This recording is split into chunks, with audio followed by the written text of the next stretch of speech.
Thank you so much for coming to the MUSE Scholars Lecture. This year we're welcoming our second cohort of MUSE Scholars mentoring underrepresented students in English. We recruited students from all over the United States and Puerto Rico to come to visit MSU from Wednesday to Sunday to kind of get to know a little bit about our English program, but also to get advice and feedback on graduate school and applying. As part of the MUSE Scholars Program, we always bring in a scholar from outside of MSU so that you can get a different perspective of graduate school. We usually bring in early career scholars, emerging superstars, to come and talk to you because they are so close to the experience of graduate school, but yet have made it to the other side. And so today I'm really glad to be introducing Dr. Omaris Zamora, who is here. She's an assistant professor at Rutgers University, New Brunswick, in the Latino and Caribbean Studies Department.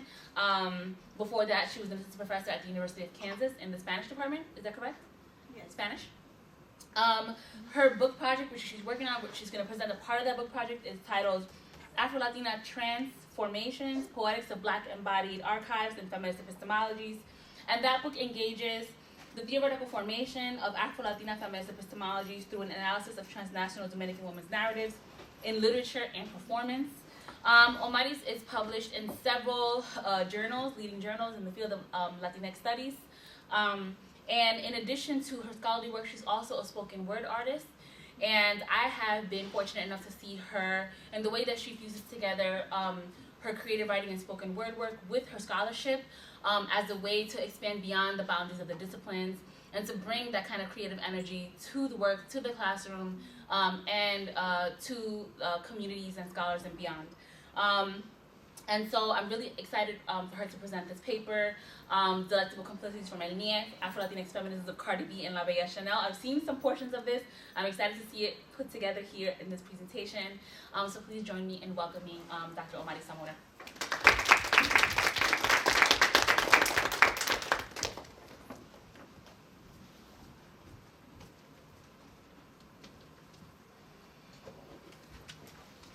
Good afternoon, everyone. I'm very excited to be here, and it is, I think the purpose of the initiative is very close to my heart and my own experience, so I'm always willing to answer questions and talk about the research as much as well as my own experience in going through grad school and on this side of grad school as well, so it's something that I definitely am pretty versed in. So I'm just going to go ahead and get started.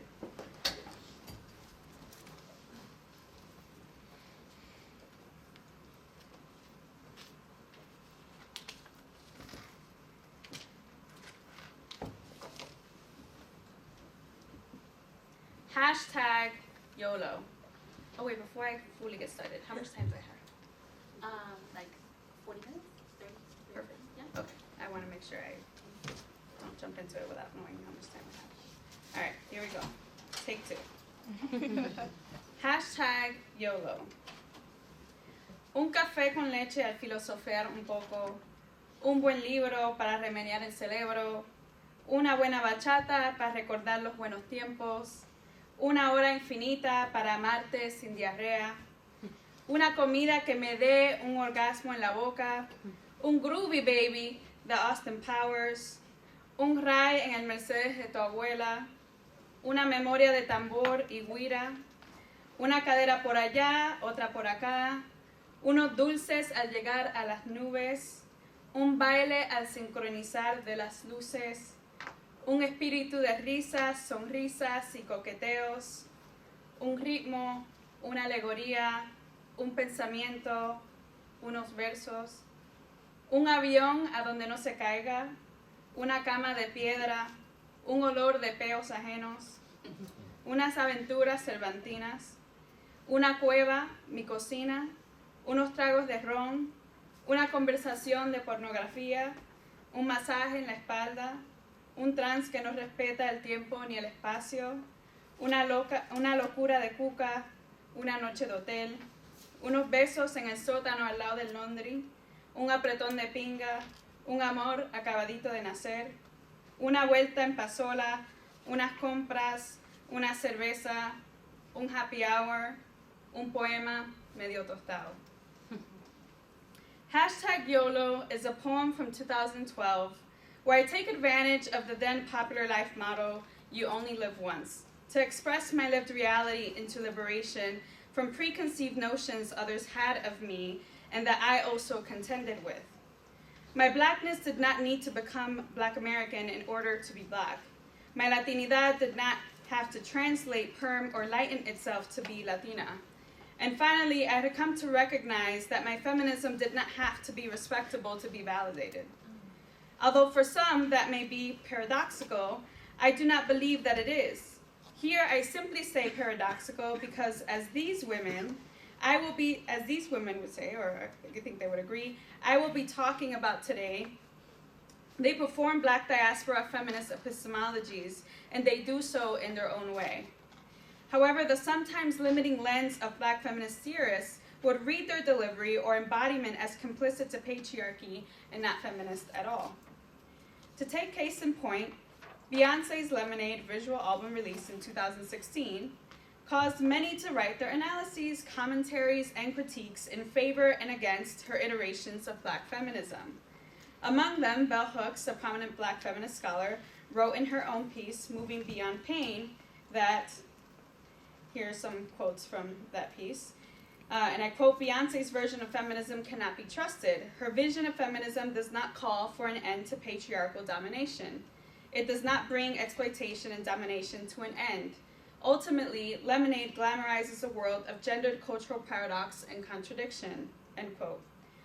Hooks sees Beyonce's feminism as, and I quote, capitalist money making at its best, end quote. And she also says, and I quote, "Lemonade offers viewers a visual extravaganza, a display of Black female bodies that transgresses all boundaries. It's all about the body and the body as commodity," end quote. For Hooks, Beyonce's feminism is paradoxical as a result of three primary failures in its feminist vision: Beyonce's engagement with capitalism and the absence of its critique as a primary vector of Black women's oppression, something key to intersectional feminisms, her focus on a heteronormative relationship to Jay-Z as portrayed through the album's lyrics and aesthetic, and last but not least, Beyonce's portrayal of Black women's bodies. While Hooks acknowledges that Beyonce's artistic and aesthetic choice may be led by and read as Black feminism, at the same time, she criticizes her for using it to make her own money or to reestablish her relationship with a man, both of which make her complicit with the patriarchal, capitalist, and heteronormative society that we live in.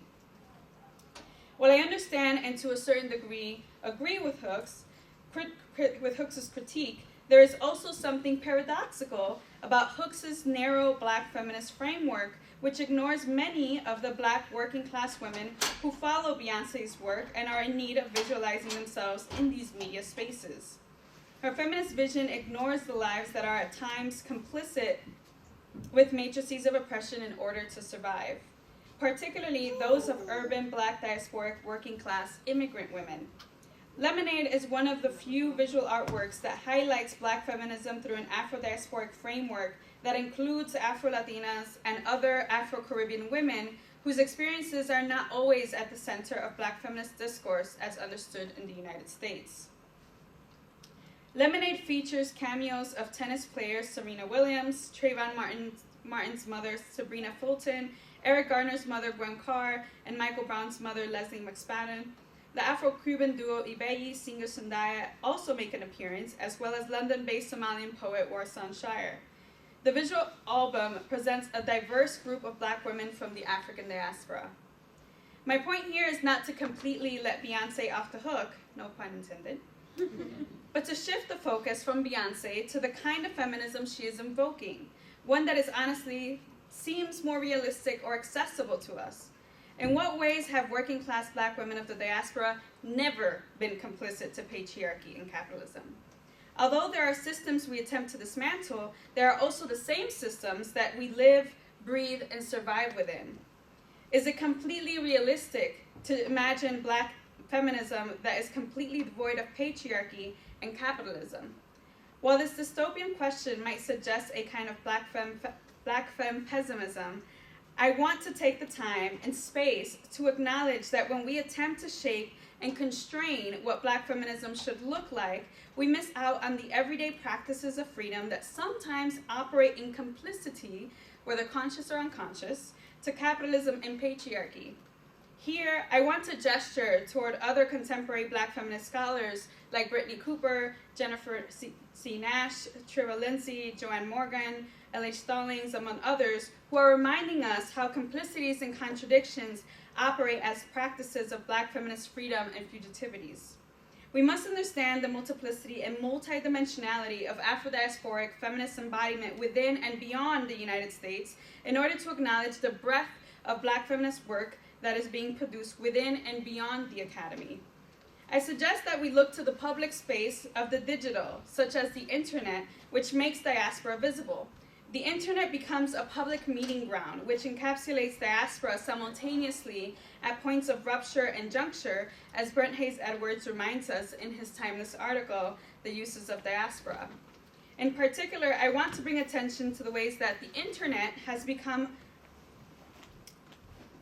a way for working class Black diaspora women to locate their voices, bodies, and archives in the geographies of cyberspace, which is a part of my first book project tentatively titled Afro-Latina Transformations, Poetics of Embodied Black Archives and Feminist Epistemologies. And now I'll tell you a little bit about what that book is about. So my first book manuscript, Afro-Latina Transformations, explores the ways that the narratives of transnational Afro-Dominican women embody their Blackness, produce knowledge, and shift the geographies of Black feminism. I do so through a critical analysis of their literary productions, performance, and digital media presence. Afro-Latina Transformations traces the intersectional oppressions that influence these women to continuously migrate transnationally and analyzes the ways they transform their subjectivities in order to survive. Their subjectivities are continuously shifting in and out of their multiple identities while invoking spiritual characteristics of movement and deep fixated consciousness that is transient, or what I call in trance, Trance, or transport. I argue that the body as an archive of memory and experience is a place from which knowledges are formed through a process I call transformation, Trance. The manuscript proposes my theorization of transformation as a continuous process that engages with the spiritual aspect of self-making and centralizes the body as an archive for the creation of an Afro-Latina feminist epistemology. This book highlights a different set of texts from literature to performance, social media, that help us understand the transformation process as both an epistemological and corporeal move towards self-making and liberation. And so here I have a bit,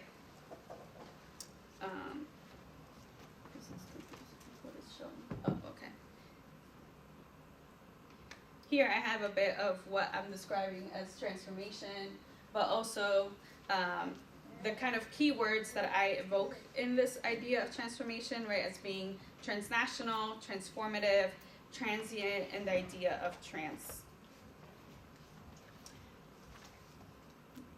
And then these are the three different parts of the book, right? The first part of the book looks at transformation as central to the creation of Afro-Latina embodied epistemology. The second part of the book looks at transformation as a process that is violent, but how that violence is also creating possibilities for multiple belongings. And then the third part is looking at transformation as a process that is performed, right, in order to solidify the production of knowledge proliferated through the body. And that's where I look at performance and looking at social media. And that's actually what I'll be focusing on for this talk. So for this talk, I will focus on this part of the book, right, this third part, where I argue that performance as embodied archival praxis solidifies the process of transformation as it engages here with paradoxical or complicitous iterations of Afro-Latinx feminisms. How these Afro-Latinas have embodied the complicities and contradictions are significant in understanding how trans, T-R-A-N-S, meaning transient, transnational, or transgressive, and trans, T-R-A-N-C-E, referring to the fluidity of subjectivity and consciousness, operate at the center of Afro-Latinx women's experiences. I acknowledge that this term is also part of transgender discourse, right, the T-R-A-N-S, and my intention is not to erase or proliferate violence onto this community in a way that co-opts the term from them. However, throughout my book, I do use it to engage the notion of fluidity and transformation as it pertains to the category of woman as a gender that may also be understood as fluid and in dialogue with race and space. Afro-Latinx women, in particular Dominican women in the U.S. diaspora, like Cardi B, who's also of Trinidadian descent, and La Bella Chanel, are using social media to produce and proliferate Afro-diasporic Black feminist epistemologies that expand the ways we think of Black and Latinx feminisms and engage in delectable complicities to capitalism and at times patriarchy. Josefina Baez's performance text Levante No, Yo La York, Dominican York, is a springboard and framework for situating Dominican York vlog star La Bella Chanel and former reality TV star and erotic dancer Cardi B. My work expands the dialogue of women of color feminisms by providing a lens into theorizing Afro-Latinx feminism from the flesh, as Sherry Moraga would remind us to do. Neither Latina, Chicana, or Black feminist epistemology as we know it have fully captured the histories and practices of Afro-Latinx women's epistemology. Afro-Latinx women's experiences in specific have yet to be recognized as an essential part of understanding the complexity of Latinx and Black identities.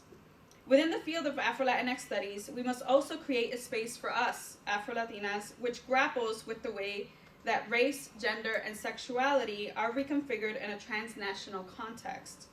This is not to say that Afro-Latinx feminists and queer scholars are non-existent, as their voices are taking stage and being heard. In the 2012 volume of Women Warriors of Afro-Latina Diaspora, co-edited by Marta Moreno Vega, Mari Nieves Alba, and Yvette Modestin, queer women, community organizers, spiritual healers, and educators published their personal stories of what it means to be a Black Latinx woman.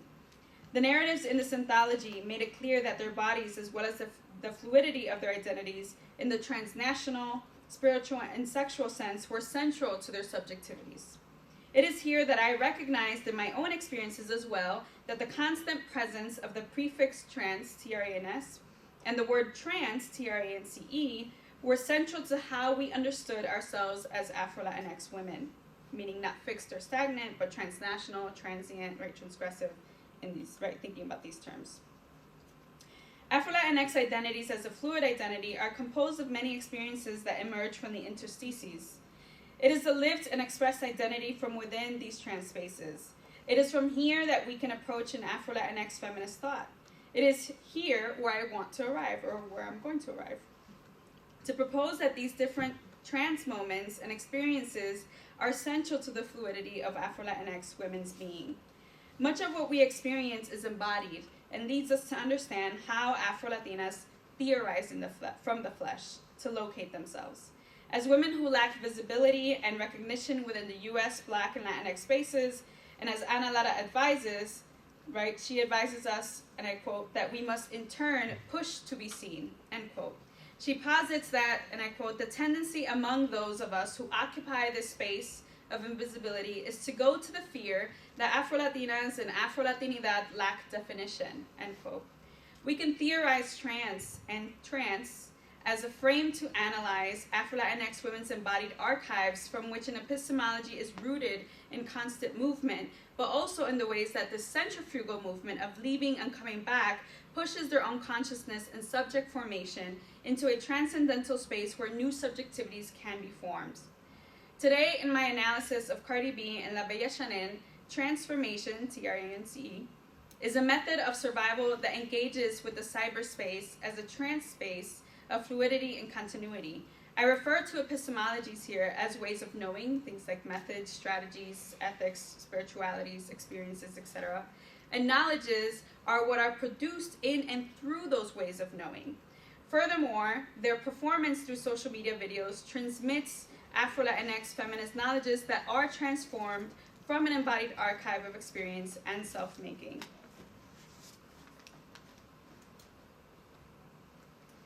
The digital performance of Cardi B and La Bella Chanel demonstrate how we are not fragmented even if we embody multiple understandings of Black diaspora feminisms.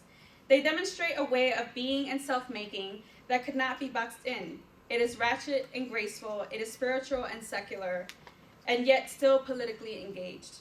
La Bella Chanel and Cardi B are easily some of those voices of women who live in what Afro-Dominican writer and performer Josefina Baez has called El Nie. El Nie is an apartment building in Baez's performance text, Levante No, Yo La York, Dominican York, predominantly inhabited by first and second generation Afro-Dominican women. El Nie, as it is called, signifies linguistically, ni de aquí, ni de allá, nor from here, neither there. Neither this or that. This is what the inhabitants of this building embody. In the performance text, or in the text of Levante, Josefina Baez lends her body as a vessel to perform the stories, experiences, or more specifically, the voices of the women who live in the space of neither. The trans space that also takes significance in the body, not simply by taking up space in Baez's body as the performer, but also the secondary definition of nie in Dominican Spanish, that of the physical space between one's anus and genitals. Baez's piece allows us to hear the voices and different locations at which Dominican women in Washington Heights experience blackness and reconceptualize womanhood through the transformative archive the body provides. Moreover, in Baez's internet blog of levanteno.blogspot.com, where the text continues its life course, La Bella Chanel's advice and Cardi B also make an appearance. The cybernetic nie includes them as some of its residents.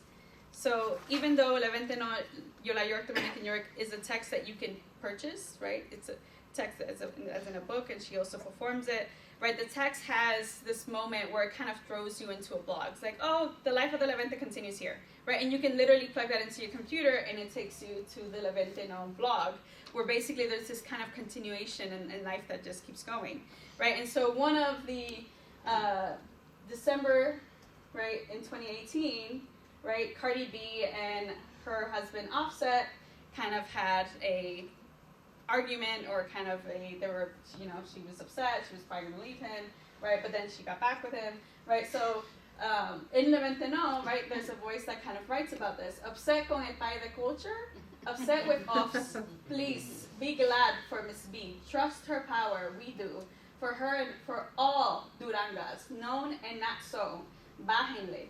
Recuerden cuando estuvimos por ahí, just saying, right? So it's almost like saying, hey, don't be so mean, be somewhat empathetic towards Cardi B, right? So it's like, remember, we were there too, right? So that makes it there as well. So like the women in Baez's performance text, Cardi B is also a Levante.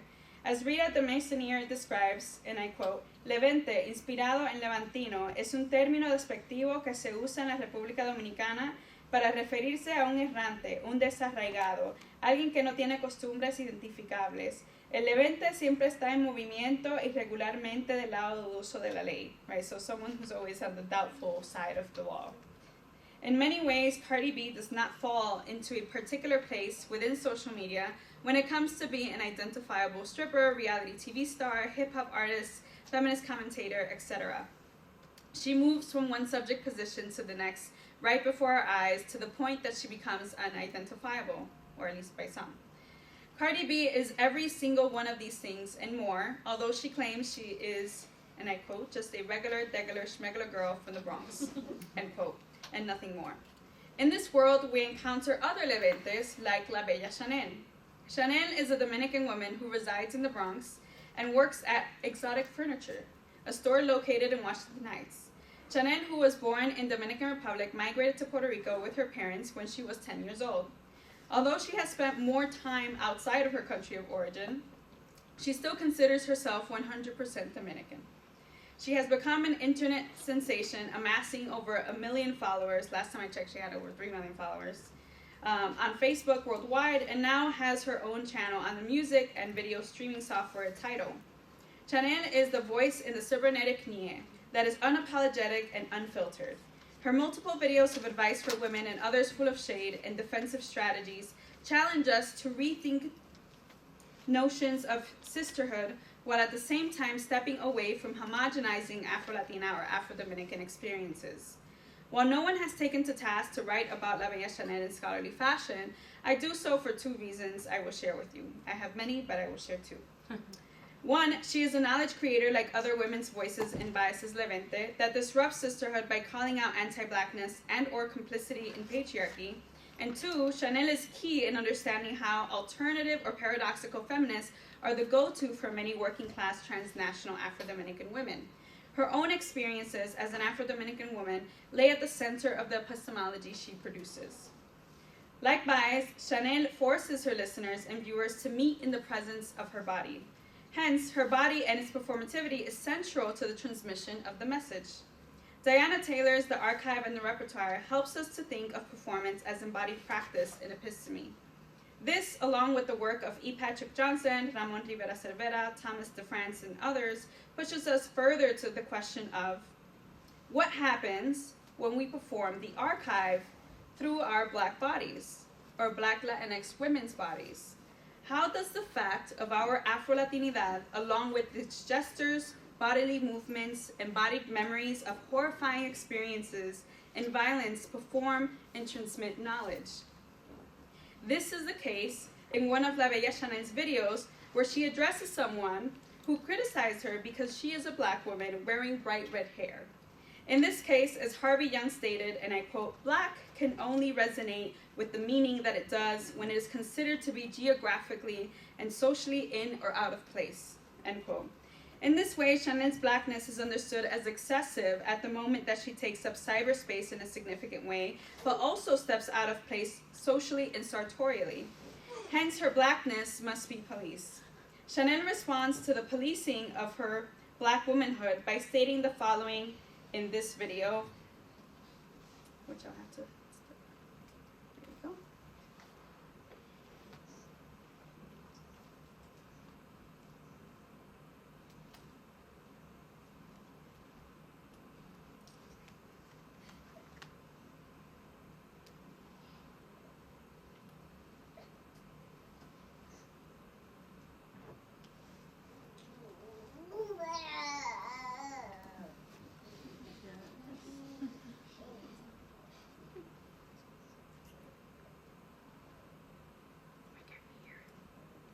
Can you see it? Yeah. Oh, how do I? You can exit switch screen. All switch on. Oh, you see it here, but you don't. Yeah, I didn't know that you could see it. Can you pass me the volume, that the auxiliary cord? And I think it's, see? There we go. Oh, okay. Okay, and then maybe this is why we don't hear it. I don't know. All right. Oh, no, okay.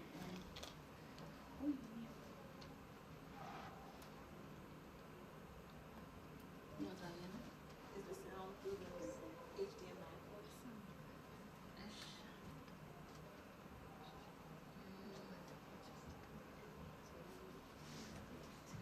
I don't know, maybe we can hear it. This was the settings. Sam, do you know? Is it in your? My whole life is. It's probably in your settings.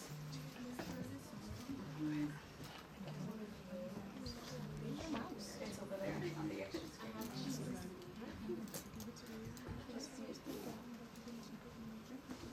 So yeah.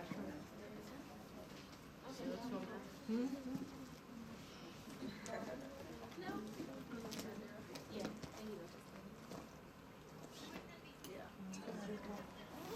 Because it won't let it.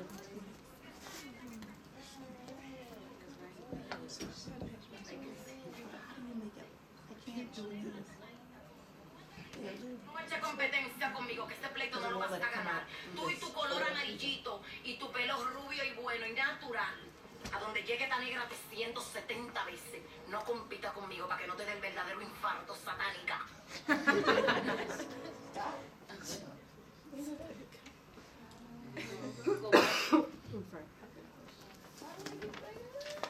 Refresh maybe? It's a lot. Yeah, it's a lot.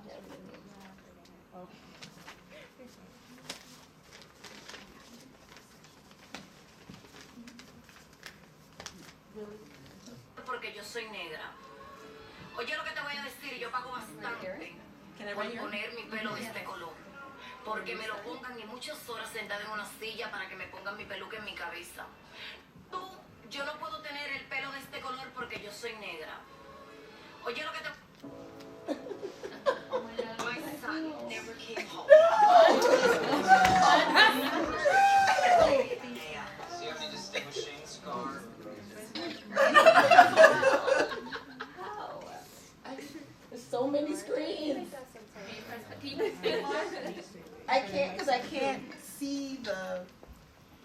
the mouse. That's Okay. No, there it goes. There we Just go. don't put it in. It's just gonna have to be. Yeah, it's just gonna have to be. But now I don't know where the mouse. Oh, there it is. Wait, no, right. Okay. Okay. Here we go.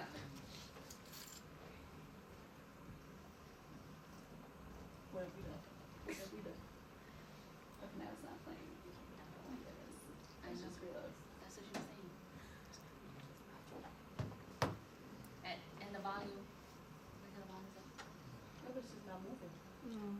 It was moving a minute ago. Okay. Okay. There we go. We got this. And the volume. On this one. On this one. On this one. Yeah. That.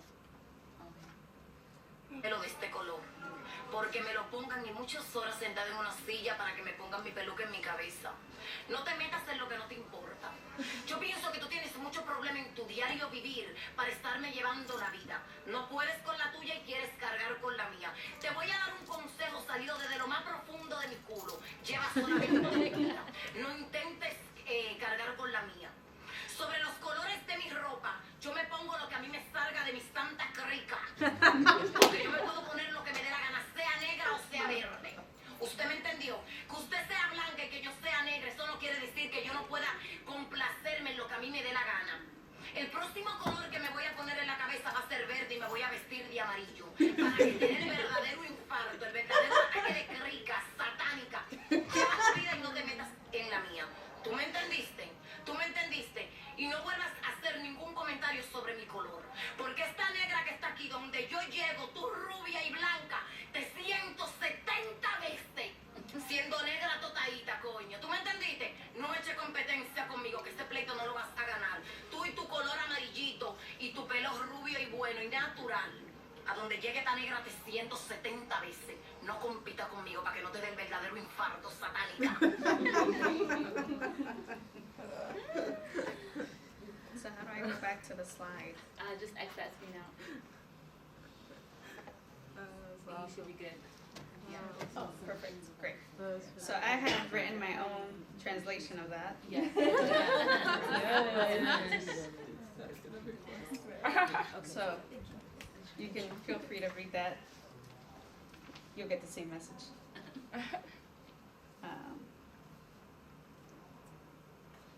All right. So I'll continue. So throughout the video, Chanel's rage could be felt to the core. From the comfort of her dining room table, she draws you in to have a chat. The private spaces from which Chanel films many of her videos, her dining room, living room, driver's seat of her car, lets you know that this is an intimate matter. Furthermore, in her use of filming in selfie mode, allow for your space as the viewer to be transformed. Your geographical location is in her living room as well.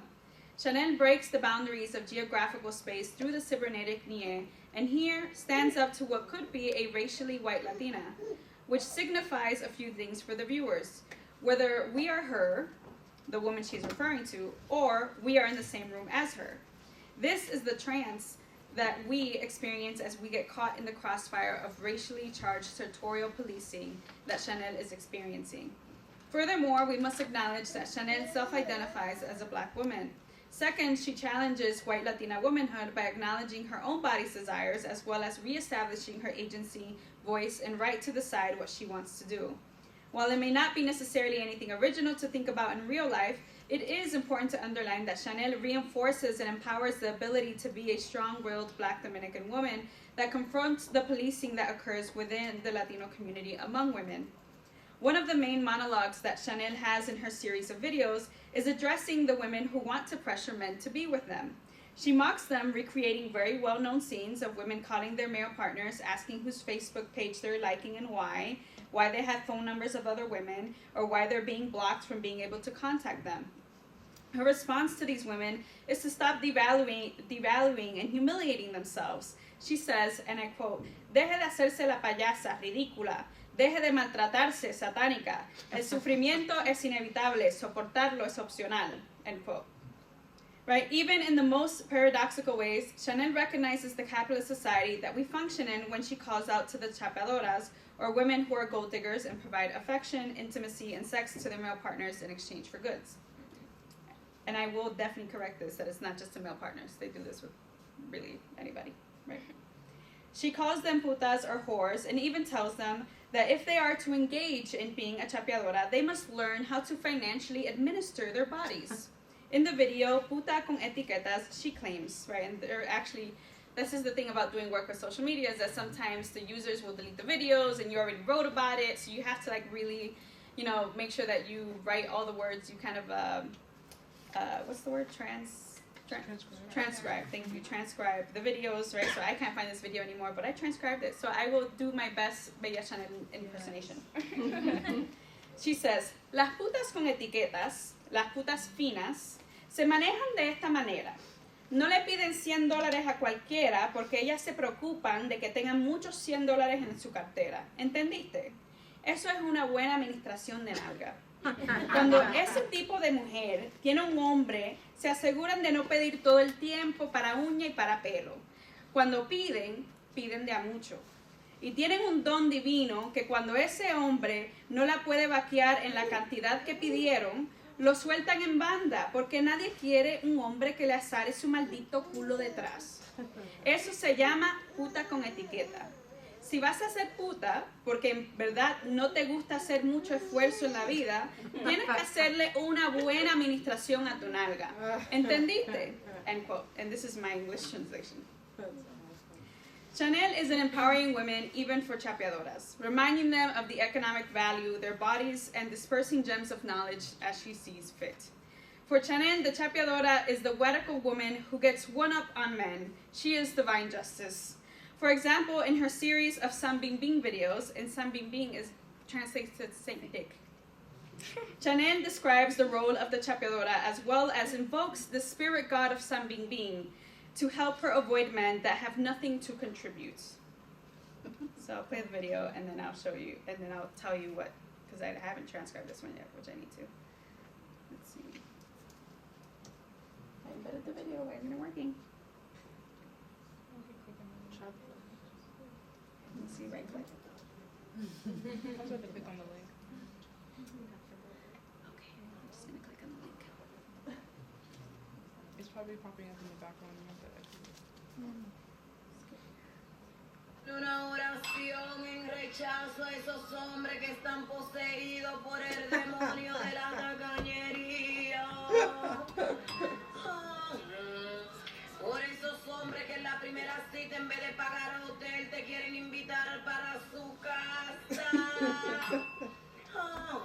Aclamando la presencia de San Bimbín para que rechace todos esos demonios. Por esos hombres que están en la discoteca rompiendo botellas, andan así calados todo bello y precioso, y cuando le pides 100 no tienen ni para la guagua. Para esos hombres que te exigen que te vean muñeca y cuando le pides para arreglarte la peluca te dicen que no tienen. Por esos hombres que nunca tienen $1 pero andan todo el tiempo en la calle lujuriando, haciéndole creer al mundo que son hijos de Donald Trump. Por esos hombres que se meten con mujeres productivas y su leche es tan sala que esas mujeres no vuelven a brillar ni con aceite de cabra. Acabo de quemarme el dedo con esta maldita cera. Que no se dejen envolver de estos tigres paqueteros que lo único que hacen es que le azaran la narga con esta leche satánica. Aclamo el espíritu de San Bimbín para que mantenga de nuestros caminos alejados a los hombres miserables. De los hombres miserables, líbranos Dios. Nos vemos ahorita. Wow. So basically, I need to transcribe that, but basically she's calling on the spirit of San Bingbing or Saint Dick to liberate her and other women from men who are fronting that they have money and they don't have money, or the moment you ask them for money to fix your hair, they're like, oh, I don't have it, right, et cetera, et cetera. She also has another one where she says, she's doing this thing again and she's claiming to San Bingbing or to Saint Dick that the men that have, she says, the men that have small penises definitely deserve to be gold digged. Because it is about justice, Sambi being doing justice for the men that are principal. Right, that's kind of the idea of these different series of videos that she does of this type. So for sake of time, I will not go into an extensive analysis here, but I want to point out again how Chanel creates these pieces of knowledge through her own ways of knowing, invoking the spirit of Sambimbing and the Chapeadora as its archangel. For Chanel, this kind of performance of possession, trance, and spirituality shows for Chanel the sacrality of the body and sexuality. We might expect feminism to actively dismantle patriarchy and systems of domination at every turn. Our expectation might limit us from seeing how at times our complicities can be subversive. I'm not arguing here that feminism should not dismantle systems of oppression. I am positing instead that narrow understandings of Black feminist theory are classed or commit to politics of uplift or respectability that are not always accessible to everyday women. And I must say that there is a difference between commitment to a politic of respectability and simply performing respectability politics as a strategy of survival. If we look at feminism from below, we can learn of new ways that feminism really looks like in the everyday lives of working class and poor women. Chanel's monologues and performance do dismantle a restrictive uplift politics which, and I quote, seeks to reform the behavior of individuals and as such takes the emphasis away from the structural forms of oppression such as racism, sexism, and poverty, end quote. Our bodies have become commodified within systems of capitalism and patriarchy. However, how will we take agency of our bodies and administer the capital that they possess? Chanel transforms the ways that we look at the empowerment of women and the multiplicity and fluidity that exists between embodying various subjectivities at once. Similar to La Bella Chanel, she also, La Bella Chanel, also embodies a paradoxical feminism in which she recognizes the capital her body possesses, and Cardi B does this as well as using it to gain access to more. This 2019 Grammy nominee, winner also. This 2019 Grammy nominee, whose real name is Bakalis Almansar, is 25 years old, well now 26, her birthday just passed this week, and raised in the Bronx, New York, to a Dominican father and a Trinidadian mother. She spent much of her time growing up between the Dominican neighborhoods of Washington Heights and Manhattan and Highbridge in the Bronx. In my work, I focus on Cardi B's Instagram and YouTube videos from late 2014 up until the success of her summer 2017 single, Bodak Yellow. The way that she uses social media videos during that time frame was very different than now. There's maybe because she's got less time, more fame, slightly different branding, right? So I would say that if you have followed Cardi B for as long as I have or longer, you would notice that there is a difference, right? And she doesn't really do videos, I think, the way that she used to, every now and then, but. Like La Bella Chanel, Cardi is a contemporary Afro-Latina knowledge producer from below who embodies and theorizes from the flesh through the transformation the viewer sees right before their own eyes. However, as mundane their performances may appear to be, Shane Vogel reminds us that, and I quote, "It is in the sphere of the mundane that theorists such as Henry Lefebvre, Michel de Certeau, and Robin D.G. Kelly locate the resistances and revolutionary practices that are a precondition for happiness and that offer material for imagining a better world," end quote. As a former exotic dancer or stripper, Cardi embodies paradoxical feminism in sharing her own story about how performing empowered her and saved her life. In an interview with Vlad TV, her first interview with Vlad TV, she talks about her own experience in being in an abusive relationship at a young age, and I quote, "These little young girls, they so quick to move with their boyfriends, and then it's like, once you do, you gotta deal with cooking for them every day, doing things right for them every day, you might deal with getting your ass beat every day, that's the shit, it's like, yep," end quote. When asked if anyone ever tried to pull her out of that situation, she responds no, and explains that she got out by, and I quote, "stripping, getting my own money, and leaving. How was I gonna leave if I only made $200 a week? Stripping saved my life." And if you know anything about living in New York City, $200 a week is not gonna get you anywhere. Cardi is a real-life evidence that respectability politics will not always save you from oppressive situations. Traditional understandings and approaches to epistemology would not consider Cardi a knowledge producer because of her class background, articulations, and the essentialisms that render Afro-Latinas invisible. Indirectly, Cardi seems to be aware of this, at least in the mainstream sense, when she states in her first interview with Fader magazine, and I quote, "A lot of people think I'm just a dumbass like hoe-ass bitch because I can't talk English properly, and it's just like, yo, if I was dumb, I would not be in the position that I'm in," end quote. Cardi B was brought on the 6th season of Love and Hip Hop, New York, as a minor personality. However, Cardi used her talents of being quotable and her strong persona by getting ahead of the showbiz game and capturing the audience immediately. Working with and against the narrative the show was creating for her, a side chick, man-stealing, stripper, host, wannabe rapper. Cardi's performance on the show and on her Instagram challenges her interlocutors as she transforms before the camera. At the time, what I found most intriguing about Cardi B was the way that her Latinidad and her blackness are never really separated, or at least, when she's first kind of coming into the scene, right? Or they weren't even discussed, right? Now they are, but at the time they weren't even discussed. Instead, Cardi expressed her Afro-Latinidad in everyday ways. As Vogel posits, and I quote, "The everyday refers to the mundane, routines, habits, gestures, practices, procedures, relationships, speech acts, and performances by which unremarkable subjects negotiate the modern disciplinary organization of society through lived time and space," end quote. However, although the everyday can become her habitus, Cardi undoes her expected performance continuously. In an Instagram video from 2016, she addresses, and I quote, "positive or pro-black websites that have showed her what black people are doing to change the world, how to love her hair and herself. She says this endearingly, pulling you in as you listen, watch, nod your head in agreement as she talks to you from the privacy of her bathroom while simply wearing a towel and her hair wrapped in a towel as well.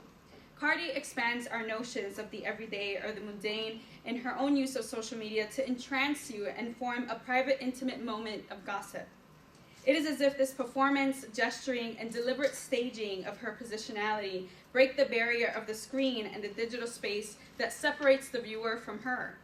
But then she switches it on you, changing her tone and volume to say, but, and I quote, "but, however, there's a lot of pro-black pages that y'all not pro-black pages, like trying to put other people down because they wear wigs, because they may wear makeup, or because they getting money in other ways that you don't think is appropriate. It's not uplifting nobody. It just make other people go against each other, hate each other," end quote. Here, while Cardi believes in the positivity that pro-black pages are trying to proliferate, she critiques the uplift ideology and respectability politics behind them. While the viewer believes and may agree with her in the beginning, she steps out of the expected script and transforms right before our eyes, bringing us in with her charm into a trance, and then changing directions from where we might believe she is going. Cardi B, as a contemporary reality TV star and hip-hop artist, pushes us to rethink black womanhood as she queers our understanding of the fluidity of blackness, the malleability of femininity within capitalism, and the performance of feminism from below. She embodies the pinnacle of what it is to be a living contradiction, to embody the many tensions of our multiple understandings of blackness, womanhood, and feminist epistemologies. Cardi embodies her Afro-Latinidad without explanations or translations. Although many viewers now know about Cardi's Dominican heritage, at the time many did not, and she also didn't talk about it all the time, wave Dominican flags, or speak Spanish on screen. In other words, Cardi did not seem to feel the need to play up her Dominicanness to be considered Latina. Instead, Cardi would show just who she is by enjoying her time getting her nails and hair done, performing songs from her first album while on tour, or in her mixtape, or introducing her friends to the Dominican restaurant in Washington Heights called La Casa del Mofongo, or Mofongo House, as she calls it. Hence, it came by surprise to many of her Instagram followers when she posted a video of her in a car on her way to visit her then-boyfriend Tommy in prison, singing along to a Spanish merengue song. Cardi sings along to La Insuperables Cero Gogas.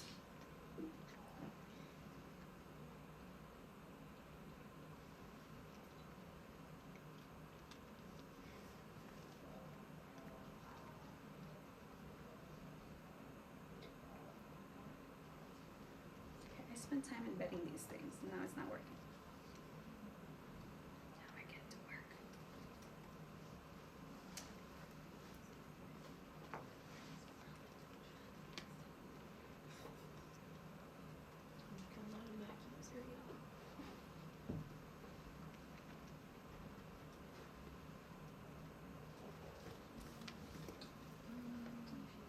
drag and drop it. I'm like trying to at least right click.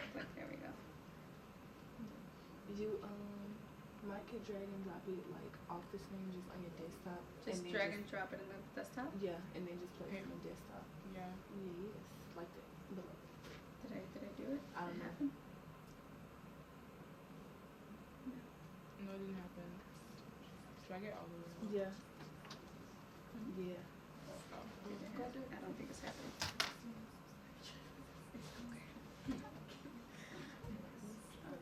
Or See, references have been blocked. Why have they been blocked? Can you control click again? Yeah, that's what I'm pressing over and over and nothing's happening. Alright, I'll just Google search it. It's no big deal. Technology. Hi, we're redecorating our home, but It's This just is totally called a part of the offline video. shopping. It's like online shopping.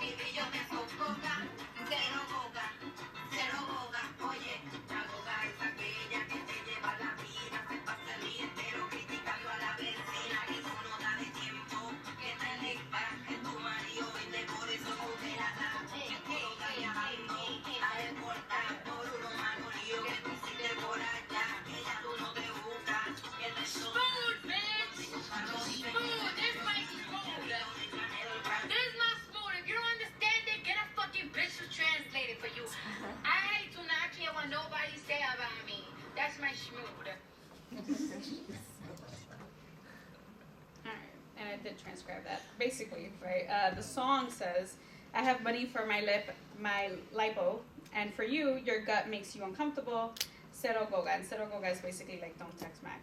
That your husband likes me, go buy yourself a leash. Cero goga. That I'm always wearing brand names from my sneakers to my hat. Cero goga. That my flow makes you mad and my glow makes you suffocate. Cero goga.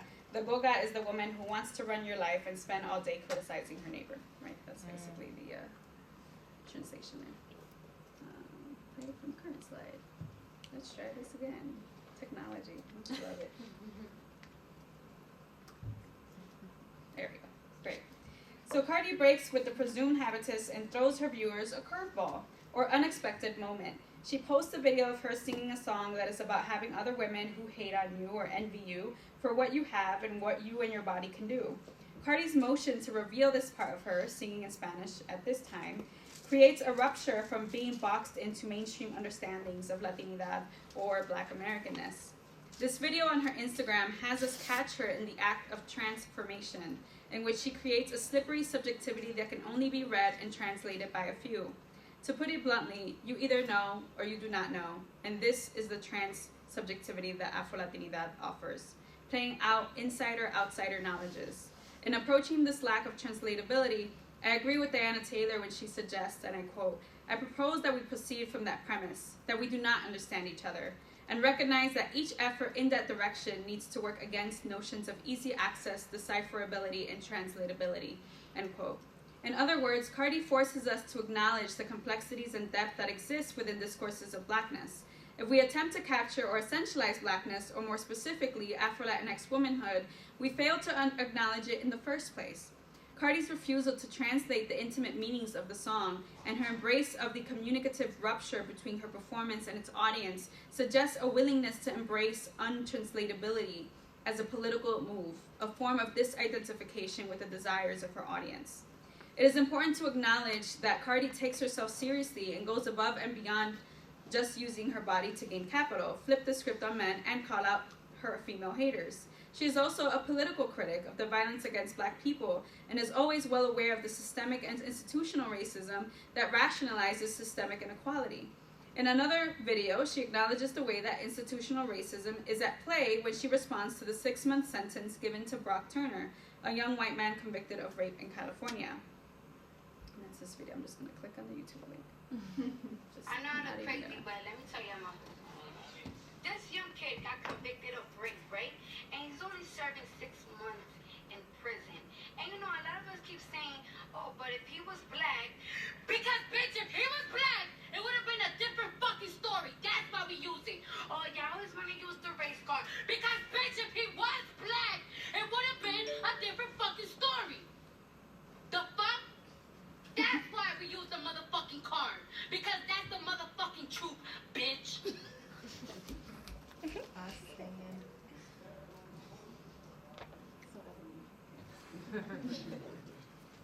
As a mainstream and reality TV celebrity, Cardi does not separate herself from her identity. In her videos, one encounters her rage and pain in confronting and commenting on black violence. She is a moving body, a transforming body, but also engages the viewer in the spirit and trance of what we now call black girl magic. In early 2017, as part of my research, an opportunity came to potentially meet the Bardi gang leader herself. The catch? She was doing an appearance at a strip club, so there I went. And there I was, waiting, taking copious field notes on my phone so as not to look out of place. With me. That's right. Oh, yeah. Oh, I remember this. What I gathered was that the same approach that dancers had in creating a trance experience with their viewer, making them feel that the room around them was simply empty and that this dance was for them and that nothing around them mattered, was the same approach in trance space that Cardi was creating through these videos. The power of the erotic and intimacy as seen in this kind of dancing was a spiritual praxis of trance and enchantment. Cardi B builds a bond with the viewer, making you feel as if you are friends with her, hanging out as if you know about her. Cardi B uses the erotic as the resource Audre Lorde claims it to be, end quote, and I quote. The erotic is a resource within each of us that lies in a deeply female and spiritual plane, firmly rooted in the power of our unexpressed or unrecognized feeling, end quote. Cardi B is a bruja who enchants you with her good looks, her stylish ways, her humor, and at the same time transforms into multiple subjectivities, all in one time frame. She is a levante, continuously moving, transforming, becoming in ways that make her subjectivity and embodiment questionable for many followers. She is transforming Afro-Latina feminist epistemologies right before our very eyes.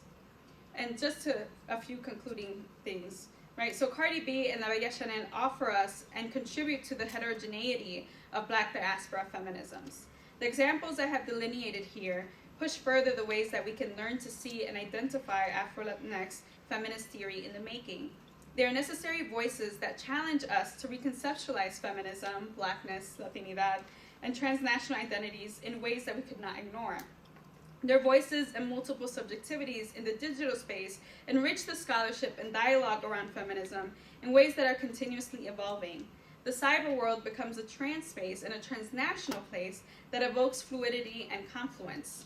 And that's kind of the direction that my research is going in also then for my next book, right? Thinking about the digital and the cyber world, but also thinking about how this project, how we can provoke and really think about Blackness, Black Latinidad, and really being able to think and theorize, right? What does it mean to be an Afro-Latina woman? What does it mean to be a Black Latinx woman, right? And trying to expand the dialogue and really kind of fill those gaps, right, with this particular research. So I thank you and for being here and for me being able to share some of my work with you. So thank you.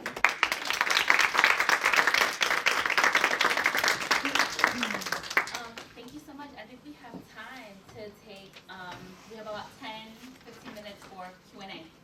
Okay. Yeah. Can we turn on the lights? My eyes are, Yeah. I've been straining the whole time, which is probably why I'm either reading slow or just kind of like, I'm like this. So, Yes, Dan. thank you so much for the presentation. I'm in love with your project. I'm in love with Cardi B. I'm kind of embarrassed to say that in the sense that I see a lot. I mean, I follow Cardi B since the beginning, and I'm watching a lot of reality shows. So Love and Hip Hop is something that I don't really say publicly, but I do watch. So, thank you.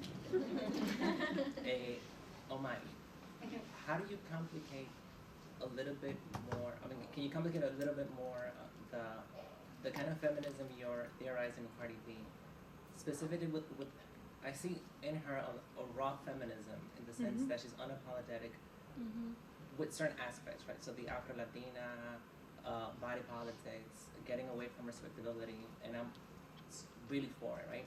But there are also moments in her videos and in her framing, her presentation, that it doesn't create a complicit space.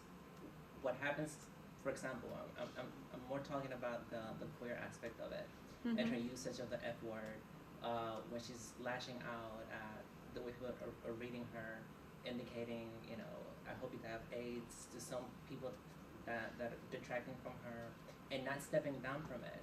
Instead, saying, I'm not going to apologize, you know, because I'm saying this out of anger, right? So I wonder, as you theorize this, as you're analyzing Cardi B, are you also taking into consideration these moments of raw, unapologetic voicing, which is important and I accept it, right? But it doesn't always create the complicit, somewhat amigo kind of thing. Distance, right? Yeah. So how do you, I mean, I wonder what your take on that. Yeah, I mean, I think that's definitely something that her and, I mean, La Bella is somewhat, right, doing this thing, we're calling people out. Now the thing, this what I think is very interesting about Cardi B, right, and by no means do I think that she's this person that we should all, like, idolize, right, like, oh, she's so perfect, everything she does, like, I can totally approve, right, that's not the case, because I think she does some things that are definitely problematic, right, or things I'm like, you can't even say that. But at the same time, I think what comes with that is it's not, it's not fake, right? Like, sometimes people say problematic things, right? And that's just what it is, right? Because I think she really challenges us to think and embrace everything, right? It's like, if you're going to highlight the ways that she can be empowering of women and kind of like a proud, you know, Black Dominican woman from the Bronx, like, the reality is that you're getting a snippet of what it also means to live in that space, right? Where people might say, oh, I hate you, I hope you get AIDS. And it's like, that's the most, right? In a woke or conscious space, we would never say that. Like, oh my goodness, why would she say that? It's like, one, that is to create the assumptions and expectations over someone like that, that I think are unfair, but also, I mean, not to excuse it, right? But also that everything comes with her, right? That I think come with being from the hood, right? And I think that is something that we shouldn't separate, right, from the things that we do want to kind of acknowledge, right? I think it would mean that we have to acknowledge, like, that is a complicity, right? That is something that you would say, oh, well, we wouldn't do that, would we? Like, well, why should, you know, like, there was, for example, there was a conversation one time where people were like, oh, she called other Black women roaches, that they were roaches, right? And people ran with it in one way of like, oh, she's so anti-Black, like, this is why I'm talking about Cardi B, blah, blah, blah, she's not Black, she's very anti-Black to other Black women, she called them roaches, right? But I think it also takes being from a particular experience. Like, for me, being a Dominican woman who's also grew up in a hood urban environment, that's how people talk. Like, they will say that in the salon, in the beauty salon of other people. So I'm not shocked, right? Is it a kind of anti-Blackness? Perhaps, right? But I think it also comes from right, that's kind of where you are, right? So I think that the complicating aspect here is recognizing it and bringing it into the text or into the book, right, in this matter, right, and saying that we cannot superimpose our expectations, right, coming from a different space, right, onto some of the things that Cardi B does that I'm just like, I wouldn't do that, I'm not going to applaud that, but it's real, right? Yeah, I don't know. I kind of like, I don't know if it's like a question or comment, but kind of like thinking about what Danny just talked about, but just her use of like Black vernacular English, and how, you know, I think you quoted a part where she's like, oh, just because I don't speak English or whatever doesn't mean I'm not smart or something like that. But do you like dive a little bit more into her, like the sociolinguistic aspect of like Black vernacular English and how that like plays a role in her like epistemology. I'm using that very carefully, right? But Yeah. I don't know. Or if you have any comments about, because I think it's super like interesting for her, Yeah. you know, to dismantle this whole uplifting, right, like politics, and instead like maintain her identity within her language as well, right? And then I don't know, create her own type of like epistemology. So I don't know, what are like, have you thought about it? I actually haven't thought about it, and I guess that's probably from my own positionality of coming from a space similar. Right. That I don't think about that. I don't even think about that as Black vernacular English. Yeah. That to me just sounds like a Black Dominican talking in English. Okay, yeah. Who's from New York City or from a very diverse space. So I haven't thought about that, but I think I'll have to take that into consideration. I started thinking about like the academy, right, and like how white ivory this like space is to in some extent, right? So how does she like maneuver, right? Or how do you maneuver like her discourse, I guess, within like being an academic, right? I don't know. That's what I was thinking about. Cause it's cool, right? She just keeps it. But I really liked your presentation too. Thank you. I mean, I for sure. I mean, I think one of the things that I'm trying to do, well, I'm not trying, that I'm doing with this project is trying to bring to the forefront the Black Dominican women that I grew up with that are very, I think what Josefina Baez does in Levante No Yo La York Dominican York, a text that's very bilingual, that's very Spanish, English, Spanglish, is really, and even in the way that the text is presented, it's a text you have to read out loud. Because if you just see it, it's not meant to just be read. It's meant to be read out loud, because once you read it out loud in the way that it's written, you can hear it, right? Kind of like going back to kind of the vernacular that it's written in. And so that's kind of the women that I want to make sure that we also acknowledge Black, urban, working class, poor women as knowledge producers, right? Because as an academic, for me, it's important to be able to see those women at the table as well, right? Because for me, growing up in that particular environment, those were the people that I saw for advice, right? That I saw as having some sort of wisdom. And coming into an academic space where they are not there, I'm like, well, I need to bring them in there, right? Because it is important for me to recognize the kind of knowledge that they are producing, right? And to acknowledge them, right? And so that is something that's really important to me, to bring them into the space, right? And like one of the things that I also, I guess, concern myself with sometimes is, or I ask myself sometimes, is how am I going to make sure that this work is not thought of, oh, this is an academic trendy thing, right? Because I think sometimes there are academics and scholars who do the work that they go to the hood and they do, and like, oh wow, this cultural thing is so cool, let me go write a book about it, right? And they're not that's not their experience, right? And so for me, it's important to put at the forefront that this is my experience, and this is also a particular experience that I don't feel is always represented in academia or in scholarship, right? And so for me, it's about, this is not something that I'm treating because it's trendy, right? This is something that is part of my everyday life, right? And that is important for me to bring these women and women like my family members and women like this to also these spaces to be recognized as knowledge producers as well. Thank you.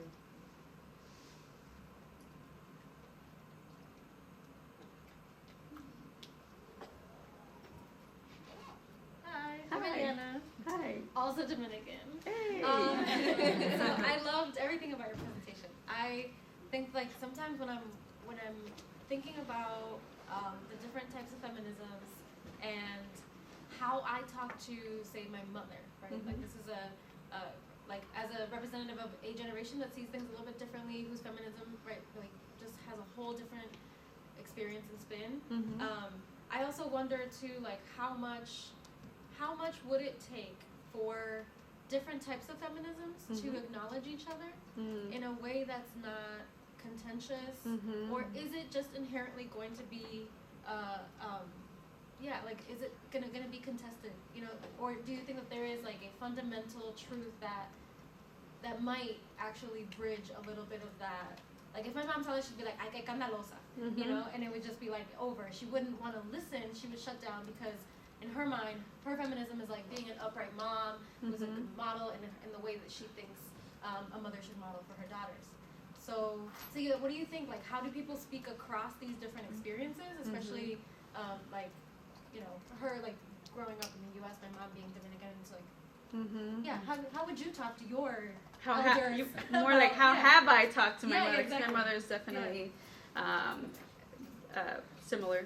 But I think one of the biggest things when you say like the contested, right? I feel like what Cardi and more so Bella Chanel and Josefina Baez's work have taught me is that there really is no conversation or like coming to an agreement without some kind of contestation at first, right? And I think we're too quick to shy away from conflict or contestation, and we kind of want this unity, or let's all just kind of figure this out together, right? And it's like, no, there has to be this, there is disagreement first, and it's okay to acknowledge that and to kind of sit with that, right? Because I think when we sit with that contestation is when we're able to see, okay, how do I reposition myself to try to re-enter the conversation from a space that I think this person will understand me, right? Because then you have to think about, for example, in my experience was, you know, being able to talk to my mother from a point that I think she might understand, right? Things where we can connect, and then being able to show her. I think the interesting thing about the Dominicanisms and the Dominican women's spaces is that, for example, like the beauty salon, right? It's, we can all be about the respectable thing and the performative of that. But I think when you're in the salon, people are talking about all sorts of things. You have the woman that comes in and she's really vulgar, and everyone's like, oh my goodness, I can't believe, Chanel came in here talking about what she was doing or what so-and-so was doing.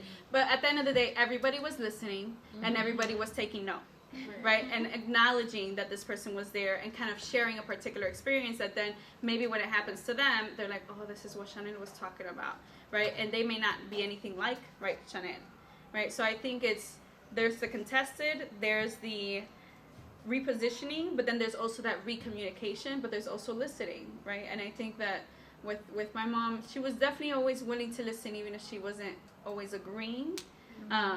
But I think she also kind of pushes me to be a better scholar, because that means I have to really take into consideration people I need to convince, right? Or people who I need to get them to at least understand where I'm coming from, right? And I think that is one way, right? Kind of seeing where people are coming from and meeting them there, but also presenting yourself from an angle that they might be more willing to listen. Yeah.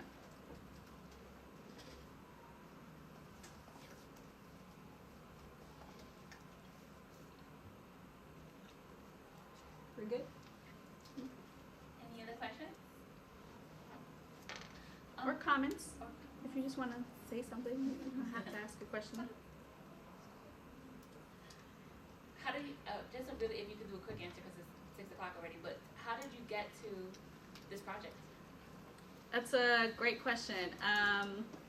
Initially, I was not going to do, when I started grad school, I mean, I definitely wanted to do things on Dominican blackness, race, and sexuality, but it wasn't necessarily on women until I was just, I was realizing that it came really through my own experiences and really kind of reading that other women were having similar experiences that were Afro-Latinas, and it kind of always came back to, how do I highlight that where I find my own sense of empowerment and kind of seeing myself is the women that I was always surrounded by, right? Kind of growing up and really acknowledging them, right, as knowledge producers, because I was always kind of feeling that there's this kind of I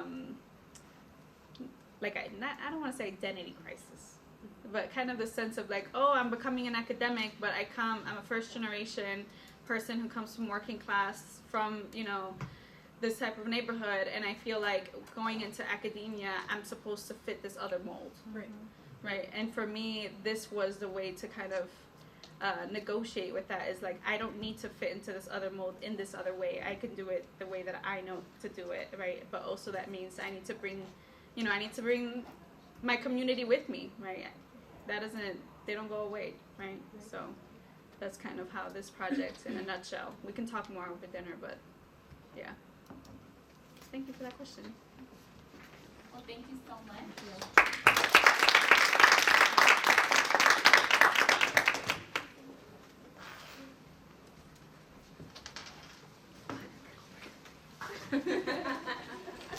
I knew you were gonna say something. I was like, I appreciate that. Sorry.